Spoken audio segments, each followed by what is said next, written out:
Meus amigos e minhas amigas, sejam muito bem-vindos mais uma vez aqui ao nosso canal. Hoje eu preparei mais exemplos aí de questões de química para dar continuidade aos nossos estudos sobre ciências. Continuando aí nossos estudos sobre os modelos atômicos, nós vamos relembrar o que a gente viu da aula passada sobre o número quântico principal e hoje nós vamos ver o número quântico secundário, ou o número quântico azimutal. Então estamos vendo aí os números quânticos, conteúdo muito legal para você, tá bom? Então a gente já teve uma primeira aula sobre a eletrosfera e sobre o que é o número quântico principal. Hoje a gente vai aprofundar um pouco. Eu vou deixar essa aula anterior no card aqui no final desse vídeo. Se você não assistiu, assiste lá, porque é uma aula introdutória, importante para você entender essa aula aqui. E hoje nós vamos aprofundar aí, chegando também no número quântico secundário e na distribuição de elétrons com um diagrama de Linus Pauling. Antes da gente continuar o vídeo, para você não esquecer depois, já clica aí no botão do like e já se inscreve no nosso canal, que você dá uma super força pra gente. Agora então, vamos aí seguir para o nosso vídeo, sem mais delongas. Vamos lá, vamos para a nossa aula. Então a questão diz o seguinte: os valores dos números quânticos N e L para os elétrons de valência do elemento bário Z igual a 56 são respectivamente. Então aqui é o seguinte, estamos falando dos números quânticos N e L. O que a gente viu na aula anterior? Na aula anterior a gente já viu que o elétron ele tem então um núcleo positivo, onde estão os prótons e os nêutrons, e em volta dele temos uma eletrosfera, e essa eletrosfera é dividida em várias camadas, que se convencionou dar nomes a essas camadas.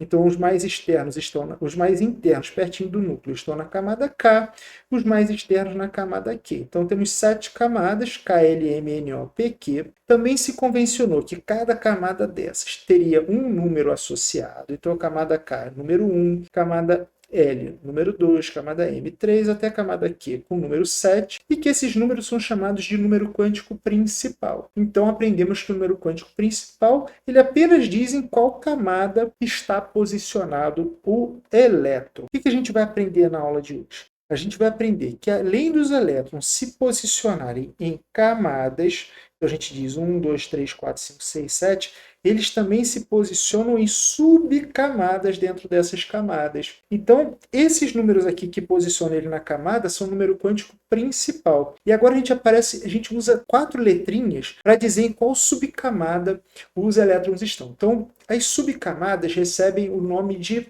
4 letras, S, P, D, F. E aí também se convencionou que cada letrinha dessa teria um número associado.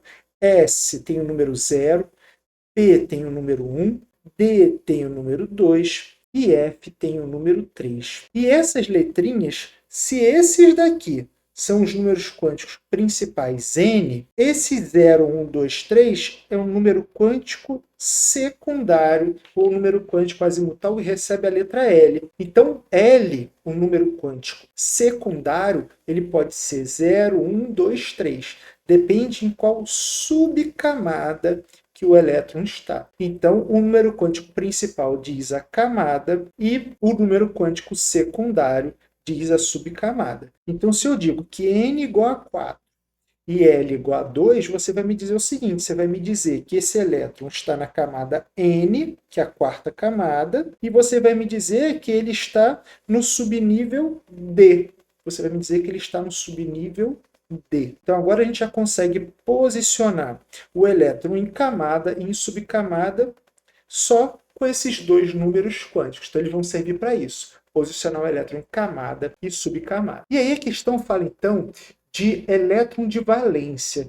O que é o elétron de valência? Elétron de valência é o elétron que está na camada mais externa daquele átomo. Então digamos que aqui no nosso desenho, esse aqui fosse o último elétron.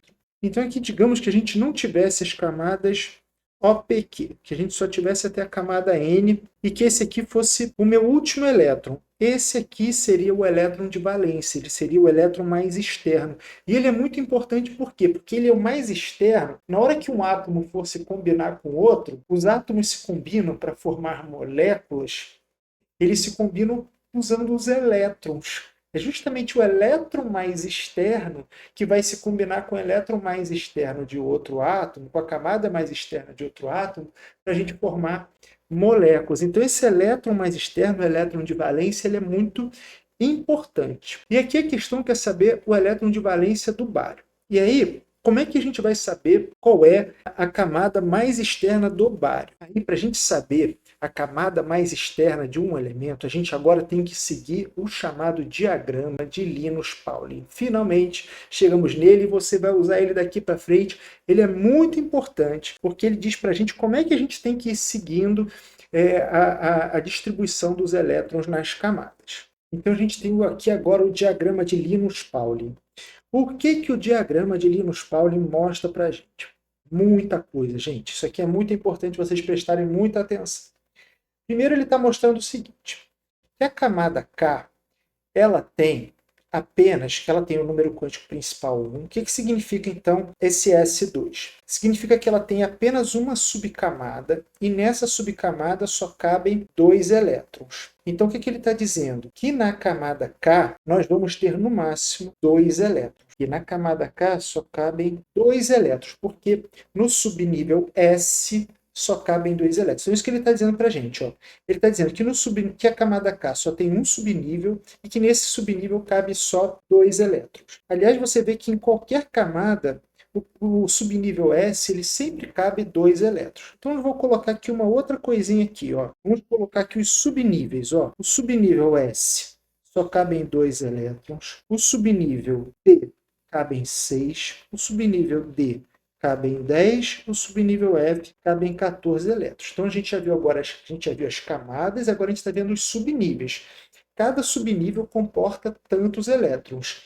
2, 6, 10 e 14. Com o tempo você se acostuma, lembrando que aqui os subníveis são definidos pelo número quântico L, que é o número quântico secundário ou azimutal, que varia de 0 até 3. Então, o número quântico da subcamada S é 0 e da subcamada F é 3. Mas cada subnível, o subnível S só cabe em 2, o subnível P só cabe em 6, o D e o F cabem em 10 e 14. Ele está mostrando que na camada K só tem um subnível S. Está mostrando que na camada L tem o subnível S e o subnível P. Está mostrando que na camada M tem o subnível S, o P e o D. Na camada N, o subnível S, o P, o D e o F. Então, o subnível F ele só aparece aqui na quarta camada. As 3 primeiras camadas não têm subnível S. A segunda camada não tem subnível D. É isso que ele está mostrando para a gente. Mas veja só, quando a gente vai indo para as camadas mais externas, aqui na sexta camada P, né, o subnível F já não aparece, e na camada mais externa também já não aparece o subnível D. Então, eles não aparecem aqui no início e também não aparecem no final. Né? Então, aqui no centro, nas camadas do centro aqui, é que você consegue ter os subníveis D e F. Então, é muito importante você você perceber isso. Então, já sabemos quantos elétrons cabem em cada camada. Então, vamos lá. Ó. Quantos elétrons cabem em cada camada? Na camada K, cabem 2. Na camada L, cabem 2 mais 6, né?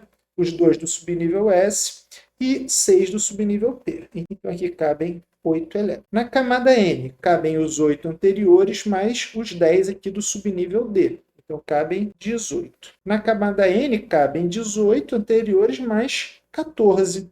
Então, cabem 32. Na camada O, que também tem aqui o subnível F, também cabem 32. Na camada P, já não tem mais o F. Então, a gente volta para o 18, porque para aqui no subnível D. E na camada Q, a gente volta para o 8. Essa sequência aqui, gente, também é a sequência de número máximo de elétrons em cada camada, você vai usar também o resto da vida. Então, na camada K cabem 2, na segunda camada cabem 8, 2, 8, 18, 32, 18, 8. Decora isso. 2, 8, 18, 32, 32, 18, 8. Não fica com medo, não. Fica tranquilo, que a gente está vendo é a primeira vez e você vai se acostumar com isso. Então, lá naquelas camadas que a gente viu, agora a gente sabe, ó, que aqui cabem 2, essa aqui cabem 8, essa aqui cabem 18, essa aqui cabem 32, cabem 32, essa aqui cabem 18 e essa aqui cabem 8. Então, vai crescendo até o meio e depois volta a reduzir o número máximo de elétrons. Mas o Linus Pauling, ele criou esse diagrama aqui para dizer o seguinte: quando a gente for distribuir os elétrons na eletrosfera, você tem que seguir mais uma regrinha, que é a seguinte: para você distribuir os elétrons nas camadas de um átomo, você vai ter que seguir essa ordem aqui. Então aqui, o que essas setas querem dizer? E o que esse diagrama aqui? Agora a gente está com o diagrama de Linus-Pauling completo. E ele quer dizer o seguinte, você vai ter que, para preencher os elétrons na camada, você vai ter que seguir essa ordem dessas setas. Então olha só, você está lá na camada K. Então você preencheu os 2 elétrons da camada K. Muito bem. Aí você vem e preenche os 2 da camada L. Muito bem. Aí quem são os próximos que vão entrar? São os elétrons do subnível P da camada L. E depois vem os elétrons da camada M. Então, beleza, preenchi o subnível P da camada L e depois vim preencher, olha o sentido da seta, né? Depois vim preencher os elétrons da camada M no subnível S. Agora vou vir para o próximo subnível, vou vir para o próximo elétron que vai entrar. O próximo elétron que vai entrar, ele vai entrar aqui, ó, no subnível P da camada 3. E depois que eu preencher todo o subnível P da camada 3, eu vou preencher o subnível S da camada 4. Aí olha que interessante. Eu já estou na camada 4, mas em vez de eu preencher agora o subnível P da camada 4, é aqui que eu acho que é o grande gargalo, é justamente aqui, ó, para o aluno entender por que esse diagrama aqui é tão importante. Porque agora eu já cheguei na camada 4, eu já preenchi os 2 elétrons do subnível S, e em vez de eu preencher o subnível P da camada 4, se eu tiver que colocar um próximo elétron depois de eu preencher esse subnível aqui já na camada 4, eu vou voltar para a camada 3, vou voltar para a camada anterior e vou preencher o subnível D da camada anterior. E aí depois é que eu vou preencher o subnível P da camada 4, e aí depois eu vou para a camada 5. E aí olha que interessante, quando eu já estiver na camada 5, tiver preenchido 2 elétrons, em vez de eu ir para o subnível P da camada 5, eu continuar na camada 5, não. Eu volto para a camada 4 e preencho o subnível D. Depois que eu vou para o subnível P da camada 5, e aí finalmente eu chego no subnível, na camada 6. Quando chegar na 6ª camada, veja só que interessante, eu preenchi os 2 elétrons do subnível S dessa camada. Em vez de eu ir preencher a subcamada P, não, o que eu faço? Eu volto lá para a camada 4, eu volto 2 camadas, olha só, voltei 2 camadas, e comecei a preencher o subnível F da camada 4. Tem que seguir essa ordem. Por quê? O que significa essa ordem? Significa que a gente está verificando as energias dos elétrons. É mais interessante para o elétron preencher o subnível F da camada 4, ele fica com menos energia, ele força menos, ele precisa de menos energia para chegar nisso, do que ele já está na camada 6 e para o subnível P. Então ele prefere voltar para a camada 4 e preencher o subnível F, depois ele vai para a camada 5 preencher o subnível D, e só então ele vai para a camada 6 preencher o subnível P. E aí, então, ele vai para a camada 7. Quando ele estiver na camada 7, em vez dele ir e aí preencher o subnível S com 2 elétrons, ele já está na camada 7. Em vez dele continuar na camada 7 e preencher o subnível P, não, ele volta para a camada 5, ele volta de novo 2 camadas e preenche o subnível F da camada 5. Depois de tiver preenchido os 14 elétrons do subnível F, é que ele vai preencher o subnível D da camada 6. E só depois que ele terminar de preencher os 10 elétrons do subnível D, é que ele vai começar a preencher os elétrons do subnível P da camada 7. Então você tem que ir seguindo essas setinhas. É muito bom que você treine como fazer esse diagrama aqui, que ele vai te salvar em muitas questões. Então agora vamos finalmente, agora a gente pode responder a nossa questão, né? Ele quer os valores dos números quânticos N e L, número quântico principal, número quântico secundário, dos elétrons de valência, ou seja, os elétrons mais externos do bário, que ele diz que tem Z igual a 56. Se o bário tem Z igual a 56, a gente sabe que o número atômico é o número de prótons. Mas se ele está equilibrado, então o número de prótons é igual ao número de elétrons, porque a carga positiva é igual à carga negativa. Então 56 também é o número de elétrons. Muito bem, então ele tem 56 elétrons.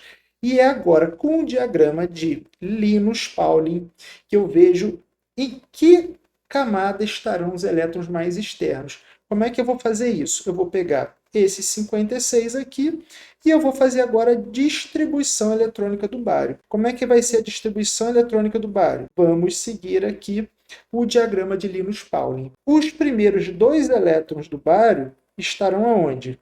Estarão na camada 1, no subnível S. Coloquei 2. Aí eu vou seguindo as setinhas. Os próximos 2 vão entrar onde? Na camada L, no subnível S. Então, um S2, 2S2. Quem vão ser os próximos? Estava aqui, agora eu venho para cá. Então, agora eu vou começar a preencher o subnível P, né, da camada 2. Então, eu vou colocar 6 elétrons. Já estou com quantos elétrons? Já estou com 2, 4, com 6, 10. Já preenchi 10, mas são 56. Tem que continuar. Agora eu estava, então, preenchi esse subnível. Eu vou preencher esse aqui, seguindo a setinha. Ó. Seguindo a setinha. Então, agora eu vou preencher os 2 da terceira camada. 3S2. Agora, preenchi essa aqui, vou seguir a setinha, né? Então, preenchi aqui, vou seguir a setinha. Vem para cá, vou preencher o 3P6. Vamos ver com quantos elétrons eu estou. 2, 4, 10, 12, 18. Estou com 18, mas eu quero chegar em 56, né? Então, vamos lá. 3P6. Agora eu vou lá, seguindo a setinha, 4S2. Então, 4S2. Botei mais 2. Cheguei a 20 elétrons. Agora eu estou em 4S2, vou começar aqui, ó, seguindo a setinha, né? 3D10. Para a camada 3, subnível D, e vou colocar 10 elétrons lá no subnível D. Depois eu vou para 4P6, seguindo aqui, ó. Então, e depois eu vou para 5S2. Vamos ver quantos elétrons a gente já tem? 4, 10, 12, 18, 20, 30, 36, 38. Quero chegar em 56, ainda estou no 5S2. Eu vou seguindo aqui a setinha, ó. 4D10, depois do 4D10, 5P6. Vamos ver quantos a gente já tem. 4, 10, 12, 20, 30, 36, 38, 48, 54. Eu quero 56. Faltam 2. Só faltam 2. Então eu estou no 5P6 e agora eu venho aqui para o 6S2. Então, o último elétron que entrou aqui foi 6S2. Aqui eu finalmente cheguei em 56 elétrons. Quando eu preenchi o 6S2, eu cheguei em 56 elétrons. Então, foi muito importante eu ir seguindo para eu saber exatamente onde é que eu ia parar. Parei aqui. Olha só, a gente estava no 5P6. Por que eu não preenchi o 5D10? Por que eu não continuei na camada 5? Porque o diagrama de Linus-Pauling diz que eu não posso continuar na camada 5. Quando eu estou em 5P6, eu tenho que vir para 6S2. É mais confortável. Embora seja uma camada mais externa, ela requer menos energia. Requer menos energia para o átomo estar aqui em 6S2 do que estar em 5D. Então, em vez de eu ir para 5D, para o subnível D, eu vim para o subnível S da camada 6. Eu fui para uma camada mais externa. Então, o elétron de valência, que é esse da camada mais externa, ele vai estar aqui, ó, nesse subnível aqui. Então, agora, já que a gente já sabe que o elétron mais externo está no subnível 6S2, quais são os números quânticos do subnível 6S2? Qual é o número quântico principal? O número quântico principal a gente sabe que é 6. O número quântico principal representa a camada. Então, podemos dizer que o número quântico principal é 6. E qual é o número quântico secundário? A gente viu que o número quântico secundário ele varia de 0 até 3, SPDF. Então, o subnível S, qual é o número quântico dele? 0. Então, vou até colocar aqui, ó, 0, 1, 2, 3. Esse aqui é o número quântico secundário. Então, L, que é o número quântico secundário, qual é o número quântico secundário do subnível S? 0. Então, a resposta, os elétrons de valência, os elétrons da camada mais externa, que são esses da camada 6 do bário, eles estarão com o número quântico principal 6, ou seja, estarão na sexta camada, e número quântico secundário 0, ou seja, estarão no subnível S. Gente, essa foi uma aula sensacional. Eu espero que você tenha aproveitado. A gente viu muita coisa. Eu recomendo que você reveja a aula e reestude o diagrama de Linus-Pauling. Veja esse exemplo do bário várias vezes para você entender a importância do diagrama de Linus-Pauling. Tenta fazer o diagrama sozinho, tenta responder sozinho. Se você tiver qualquer dúvida, escreve aqui nos comentários que vai ser sempre muito bem-vindo. A gente vai continuar vendo números quânticos na próxima aula e eu conto com a sua presença. Nos vemos em breve. Tchau, tchau.